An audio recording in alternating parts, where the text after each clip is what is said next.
O sol queimava alto no céu, impiedoso, como se quisesse apagar qualquer rastro de inocência deixado naquela estrada de terra batida.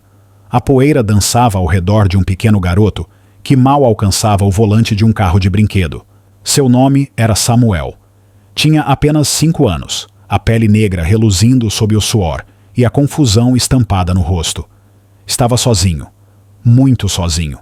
Atrás dele, o rastro dos pneus de um carro que desaparecia ao longe. Dentro daquele carro, sua madrasta. Branca, fria, silenciosa. Ela não olhou para trás, nem uma única vez. O motor roncou mais alto quando Samuel gritou seu nome, mas o grito se perdeu entre o calor e o abandono. Com uma mochila velha pendurada nas costas, contendo apenas um pacote de biscoitos murcho, uma camiseta enrolada e um desenho amassado que fizera para o pai, Samuel deu seu primeiro passo rumo ao desconhecido. Ele não sabia o que significava estar perdido. Não compreendia ainda o que era abandono. Só sentia que algo dentro dele se partira, como um brinquedo quebrado. E mesmo sem entender completamente, sentia a dor. O tempo passou devagar. O calor castigava seus pés. O estômago começava a doer. Cada passo era guiado pela esperança de encontrar algo, ou alguém, que pudesse explicar por que ninguém mais o queria. A estrada parecia não ter fim, serpenteando entre montes secos e árvores retorcidas que lançavam sombras curtas demais para abrigar o cansaço. Mas Samuel seguia. O olhar firme, como se algo dentro dele dissesse que parar não era uma opção. Quando o sol começava a cair, tingindo o céu de laranja, uma estrutura metálica apareceu ao longe, um trailer velho, estacionado ao lado de um poste torto. Era como uma miragem, mas Samuel já não distinguia mais o que era real ou não. Ele se aproximou devagar, os olhos semicerrados pela claridade e pelo medo. Foi então que a porta do trailer se abriu com um rangido, e de lá saiu uma mulher idosa, de cabelos grisalhos e presos em um coque desajeitado, vestindo uma bata florida e chinelos gastos. Ela o olhou por alguns segundos, longos segundos, e então, num gesto simples e silencioso, estendeu a mão para ele. "Você parece precisar de um copo d'água", disse ela, com a voz rouca de quem já conversou muito com a solidão. Samuel não respondeu, mas seus olhos se encheram de lágrimas. Pela primeira vez desde que fora deixado ali, sentiu que talvez não estivesse completamente sozinho. Essa é a história de Samuel. Mas também é a história de Dona Yolanda, a idosa que o acolheu sem perguntas. É a história de Zulu, o cachorro vira-lata que apareceu do nada e nunca mais saiu de perto do menino. E é também a história de Caio, o artista de rua que escondia seus próprios fantasmas por trás de pincéis e tintas. Juntos, eles formariam uma família diferente, costurada com os fios invisíveis da empatia, da dor compartilhada e do amor que nasce onde menos se espera. Cada um deles, à sua maneira, precisaria enfrentar os próprios medos para ajudar Samuel a entender o que era o abandono, o que era amor, e o que significava de fato pertencer a algum lugar. Naquela primeira noite, Dona Yolanda preparou um chá de erva doce e ofereceu a Samuel um cobertor desbotado com cheiro de lavanda. O menino, tímido, demorou a deitar, como se não quisesse confiar no conforto. Dormiu encolhido num canto, agarrado à mochila. Lá fora, o vento soprou forte e o céu estrelado parecia testemunhar o início de algo que ninguém poderia prever. Nos dias seguintes, Yolanda passou a cuidar de Samuel com uma doçura que misturava severidade e carinho. Não fazia muitas perguntas, apenas o olhava com olhos que viam além da pele suada e dos pés rachados. Ela sabia o que era solidão, sabia o que era abandono, e de alguma forma reconhecia na criança o mesmo vazio que um dia tomara conta dela. Certa manhã, quando Samuel ainda dormia, Zulu apareceu. Um cachorro magrelo de pelos desgrenhados que se aproximou do trailer e, sem cerimônia, deitou-se ao lado da porta. Yolanda tentou espantá-lo com um chô fraco, mas ele não se moveu. Quando Samuel acordou e viu o cão, abriu um sorriso tímido, o primeiro desde o abandono. Aproximou-se devagar, estendeu a mão e o cachorro lambeu seus dedos. Estava feito o laço. Com o tempo, o menino passou a ajudar Yolanda nas pequenas tarefas. Regar as plantas, varrer o chão do trailer, lavar a louça com cuidado. Cada gesto era um passo em direção à cura, mas a dor do abandono ainda pesava. À noite, ele ainda chorava baixinho, achando que Yolanda não ouvia. Mas ela ouvia e deixava que ele chorasse. Sabia que às vezes é preciso deixar a dor sair para que a força possa entrar. Foi numa tarde de céu nublado que conheceram Caio. Ele pintava um muro próximo com uma imagem colorida de um pássaro preso numa gaiola aberta. Samuel observava fascinado, enquanto Yolanda trocava algumas palavras com o jovem artista. Caio tinha algo em seu olhar, uma culpa antiga talvez, que o fazia parecer mais velho do que era. Ao ver Samuel, sorriu com gentileza. E o menino, pela primeira vez, sentiu vontade de perguntar algo. Você também foi deixado sozinho? A pergunta pairou no ar, como um sussurro do passado.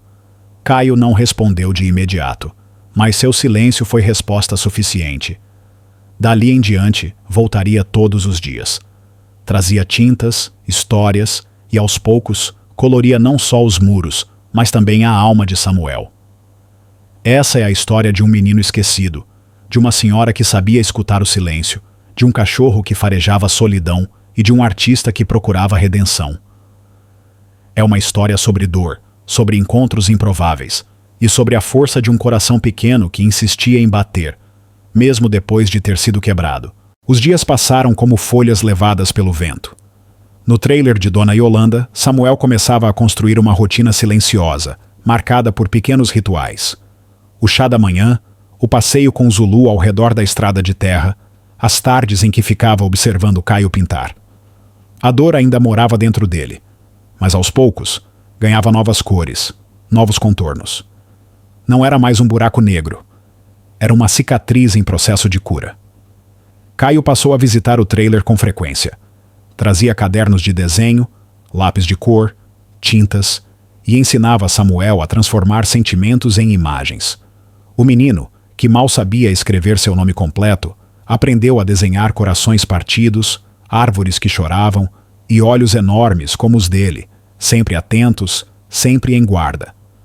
Yolanda dizia que arte era uma forma de dizer o que as palavras não conseguiam, e para Samuel era exatamente isso. Certa tarde, durante uma tempestade repentina, Samuel teve seu primeiro pesadelo em voz alta. Chorou, gritou o nome do pai, pediu para não ser deixado na estrada de novo. Yolanda correu até ele, sentou-se ao lado da cama improvisada e segurou sua mão. Pela primeira vez, contou uma história de seu próprio passado, de quando era menina e fora deixada num orfanato por pais que juraram voltar e nunca voltaram. Sua voz tremia, mas seus olhos eram firmes. A gente não escolhe como começa a vida, meu menino, mas pode aprender a escolher como segue em frente. A história de Yolanda fortaleceu ainda mais o vínculo entre os dois. Samuel passou a chamá-la de vó. Não foi algo ensaiado. Apenas aconteceu. Um dia, no meio de uma frase, escapou. Vó, o Zulu pode dormir comigo hoje? Yolanda não respondeu de imediato. Apenas sorriu, baixando os olhos marejados. Aquele era mais do que um apelido. Era um laço. Mesmo com essa nova realidade, perguntas difíceis continuavam rondando o pequeno coração de Samuel. Por que minha madrasta me deixou? Onde está meu pai? Yolanda respondia com o que sabia, que algumas pessoas têm o coração endurecido demais para entender o valor de uma criança, e que outras, por medo, acabam se calando diante do mal. Samuel não dizia, mas entendia, e aquilo doía. Doía de um jeito que nem os desenhos coloridos conseguiam aliviar por completo. Foi Caio quem sugeriu uma ideia ousada.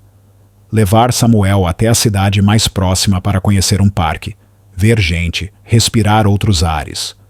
Yolanda hesitou. Tinha medo do mundo, medo das autoridades, medo de que levassem Samuel embora. Mas cedeu. Naquele sábado, os três foram de ônibus para a cidade vizinha. Samuel olhava tudo com olhos arregalados. Os prédios altos, os carros apressados, as pessoas que não se olhavam nos olhos. No parque, Samuel riu como nunca. Andou de bicicleta, comeu algodão doce, jogou bola com outras crianças. Era como se, por algumas horas, tivesse esquecido a estrada, o sol escaldante, a mochila surrada. Mas ao voltar, no silêncio do ônibus, fitou o chão por longos minutos. Quando Yolanda perguntou se estava tudo bem, ele respondeu apenas: "Queria que meu pai tivesse me visto feliz assim." A frase caiu como um peso entre os três. Caio, que sentava ao lado, sentiu um nó na garganta. Era impossível não amar Samuel, não se envolver com sua história. Começava a surgir neles uma sensação de responsabilidade, um desejo de protegê-lo do mundo que já havia sido cruel demais para alguém tão pequeno. Dias depois, uma notícia mudou o rumo da pequena família improvisada. Yolanda, ao buscar mantimentos numa venda próxima, ouviu um burburinho sobre uma prisão recente. Uma mulher havia sido presa por abandonar uma criança na estrada. A descrição batia perfeitamente com a da madrasta de Samuel. O pai também fora detido, acusado de omissão. A justiça finalmente começava a agir. Yolanda voltou para o trailer com o coração apertado. Não sabia se deveria contar. Mas Samuel percebeu algo em seu olhar. Sentaram-se na porta do trailer, Zulu deitado aos pés deles. Yolanda respirou fundo e disse a verdade. Esperava lágrimas, gritos, revolta. Mas Samuel apenas olhou para o céu. "Ela me deixou porque não me amava, né?" Yolanda assentiu devagar. "Mas você me ama, né, vó?" Ela o puxou para o colo e respondeu o que ele mais precisava ouvir. "Com toda a força que ainda me resta." Naquela noite, Samuel dormiu abraçado a ela. E pela primeira vez, dormiu sem pesadelos. O abandono já não era um fim. Era apenas o início de uma jornada que agora seguia com amor, com arte, com laços reais. Na manhã seguinte, Samuel pegou uma folha e desenhou uma casa com um trailer ao lado, um menino de mãos dadas com uma senhora de cabelos brancos, um cachorro sorridente e um rapaz com pincéis nas mãos. Em cima, escreveu com letras tortas: "Minha família agora." E pela primeira vez, sorriu sem medo. Naquela manhã, o sol parecia diferente. Não tão impiedoso como no dia em que Samuel fora abandonado, mas ainda assim intenso. O trailer de Yolanda acordava devagar, como se o tempo lá dentro tivesse outro ritmo. Samuel já não era mais o mesmo menino que chegou com uma mochila surrada e os olhos cheios de perguntas. Agora, era mais alto, mais risonho, embora a dor ainda morasse em algum canto do seu coração. Mas naquele dia, algo pairava no ar. Uma tensão silenciosa, como se algo estivesse prestes a mudar para sempre. E Yolanda sentia isso. Desde a noite anterior, seu corpo dava sinais de cansaço. As mãos tremiam mais do que o normal e a respiração parecia mais curta. Ela disfarçava como sempre fazia. Não queria preocupar Samuel. Mas Caio percebeu. Trouxe chá de camomila, tentou convencê-la a ir ao posto de saúde da cidade, mas Yolanda, teimosa como só ela, recusou com um sorriso. "Meu remédio é ver esse menino bem", disse, passando a mão na cabeça de Samuel. Na tarde daquele mesmo dia, uma assistente social apareceu no trailer. Foi recebida com desconfiança. Yolanda, protetora, manteve-se firme, mesmo com a voz falhando. A mulher trazia uma pasta e uma notícia. Agora que os responsáveis legais de Samuel estavam presos, o Estado precisava decidir o futuro do menino. Não podia mais ficar sem registro oficial. Não podia mais viver escondido. Samuel ouviu tudo da janela. Sentiu o corpo gelar. Pela primeira vez desde que fora acolhido ali, teve medo de perder tudo outra vez. Entrou correndo, abraçou Yolanda com força. "Não me deixa, vó, por favor. Eu não quero ir para outro lugar." A assistente social, com a voz suave, tentou explicar que era necessário. Que haveria um processo. Que poderiam avaliar a possibilidade de guarda. Mas que, por enquanto, ele teria que ir. Samuel gritou. Chorou como nunca. Caio, sem saber o que fazer, segurava o choro também. Yolanda se manteve firme, mesmo que por dentro estivesse despedaçada. "Me dá um tempo, só um tempo", pediu a mulher. "Deixa ele passar mais uns dias aqui." A assistente prometeu voltar em uma semana. Quando ela foi embora, o silêncio tomou conta do trailer. Yolanda sentou-se devagar, cansada. Samuel ficou no colo dela por horas, sem dizer uma palavra. Zulu, ao lado, deitou com a cabeça sobre os pés dos dois. Era uma cena de amor e medo, de união diante do inevitável. Nos dias que se seguiram, Yolanda piorou. As mãos tremiam mais. Às vezes esquecia as panelas no fogo. Outras, cochilava no meio das conversas. Caio ligou para um médico que veio até o trailer, examinou, fez perguntas. Yolanda, desconversando, tentou sorrir. O diagnóstico veio baixo, suspeita de insuficiência cardíaca, recomendação de internação. Mas ela recusou. Eu não vou sair daqui e deixar ele sozinho. Se for para ir, quero ir aqui, do lado dele. Naquela noite, Yolanda chamou Samuel. Pediu que ele sentasse ao seu lado, como fazia nos dias de história. Mas aquela não era uma história como as outras. Era a sua história. Sabe, meu filho, às vezes a vida coloca a gente em caminhos que parecem muito duros. Eu já tive tanta raiva, de mim, do mundo, de Deus. Mas você me ensinou uma coisa. Me ensinou que amor não tem idade, não tem cor, não tem laço de sangue. Amor é quem fica quando tudo desmorona. Samuel chorava, segurando a mão dela. E então, pela primeira vez, disse em voz alta: Eu te amo, vó. Ela sorriu, os olhos brilhando. E eu amo você, meu neto. Mais do que tudo. Na manhã seguinte, Samuel acordou cedo. Preparou o chá, como Yolanda ensinara. Mas quando entrou no quarto improvisado, encontrou-a serena, deitada, com um sorriso leve no rosto. Ela não acordava mais. O tempo dela havia acabado. O coração, cansado, finalmente silenciou. Samuel não gritou. Não chorou de imediato. Apenas deitou ao lado dela e segurou sua mão fria por longos minutos. Quando Caio chegou, encontrou os dois assim. Foi ele quem ligou para o médico. Foi ele quem cuidou do que precisava ser feito. O enterro foi simples. Alguns vizinhos do entorno foram, em respeito. Samuel, de mãos dadas com Caio e com Zulu ao lado, lançou uma flor sobre o caixão. Obrigado por ser minha casa, vó. Dias depois, a assistente social voltou. Encontrou um Samuel diferente, triste, mas decidido. Caio pediu a guarda temporária do menino. Disse que não tinha muitos bens, mas tinha amor de sobra. Após análise, o pedido foi aceito.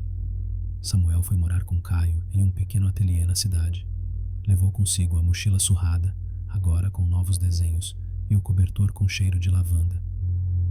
Zulu, claro, foi junto. As noites já não tinham o mesmo silêncio. Agora eram preenchidas pelas histórias que ele mesmo criava. Histórias sobre meninos que viravam gigantes, sobre senhoras que eram estrelas, e cachorros que entendiam o coração. Yolanda partira, mas deixaram um legado. Caio e Samuel criaram um projeto de arte para crianças em situação de abandono. Chamaram de Casa das Cores da Vó. E em cada mural pintado havia uma árvore florida, um menino sorrindo e uma senhora de olhos bondosos. A dor ainda morava ali, mas agora dividia espaço com o amor. E era isso que fazia a diferença. O tempo passou, como sempre passa, mas em Samuel ele deixou marcas diferentes. Agora, com 12 anos, já não era apenas o menino da estrada. Era o garoto das cores, das palavras e dos sonhos. A Casa das Cores da Vó havia crescido.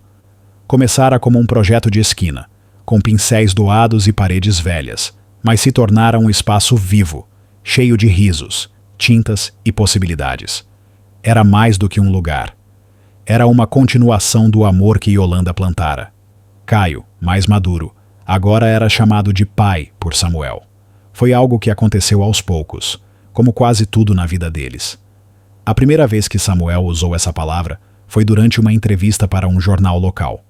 Quando perguntaram quem o inspirava, ele respondeu: meu pai, Caio, e minha avó Yolanda, que agora mora nas estrelas. A repórter se emocionou, e a matéria viralizou. Com a repercussão, vieram doações, voluntários, convites para palestras. Mas Caio e Samuel mantiveram a essência do projeto. A casa era para crianças que, como Samuel fora um dia, tinham sido esquecidas por um mundo apressado e duro demais. Ali, elas desenhavam, contavam suas histórias, aprendiam a dar nome às dores e, mais importante, aprendiam que dor não é sinônimo de fim. Entre os murais da casa, havia um que se destacava. Uma senhora de cabelos brancos, sentada na porta de um trailer, com um menino no colo, um cachorro deitado aos pés e um jovem pintando ao fundo. Era Yolanda, eternizada ali, com a frase que virou lema do projeto: amor é quem fica quando tudo desmorona.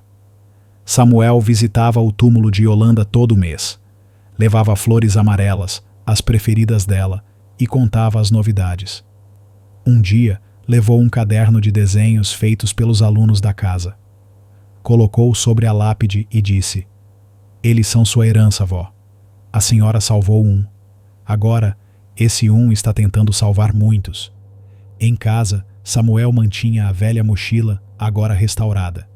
Dentro, além dos desenhos antigos, estavam cartas escritas por ele mesmo. Cartas que guardava para entregar, um dia, a outras crianças como ele. Cada carta começava com a mesma frase: você não está sozinho. Em uma tarde de verão, Samuel recebeu uma carta do conselho tutelar. Uma nova criança havia sido resgatada em situação de abandono. Tinha 5 anos, pele escura como a dele, olhos assustados. Pediram ajuda. Caio olhou para Samuel em silêncio. E o menino, agora jovem, assentiu. Vamos buscá-lo amanhã. A gente sabe o caminho de volta, né? No dia seguinte, ao chegar ao abrigo, Samuel se ajoelhou diante do pequeno garoto e estendeu a mão. O menino hesitou, mas então viu Zulu, ainda fiel, já velho, mas firme. Viu também o olhar de Samuel, que era o mesmo que um dia ele carregara, um olhar ferido, mas não vencido. Meu nome é Samuel, e eu sei exatamente como você se sente. O menino não respondeu, mas se aproximou, deu a mão, e naquele simples gesto, Samuel entendeu que a roda havia girado, que o abandono não era o fim de sua história, mas o início de muitas outras. Na volta, o garoto dormiu no banco de trás, abraçado à mochila que haviam preparado para ele, com lápis de cor, um caderno em branco e um cobertor com cheiro de lavanda. Samuel olhou pelo retrovisor e sorriu. A gente vai começar do zero, pequenino, mas agora você tem para onde voltar. A estrada já não era mais um símbolo de perda, era caminho, era ponte, era recomeço. E enquanto o sol descia no horizonte, pintando o céu com tons de esperança, Samuel soube que havia encontrado enfim seu lugar no mundo. E mais do que isso, agora era ele quem ajudava outros a encontrarem o deles. No mural mais recente da casa, Samuel pintou uma estrada longa.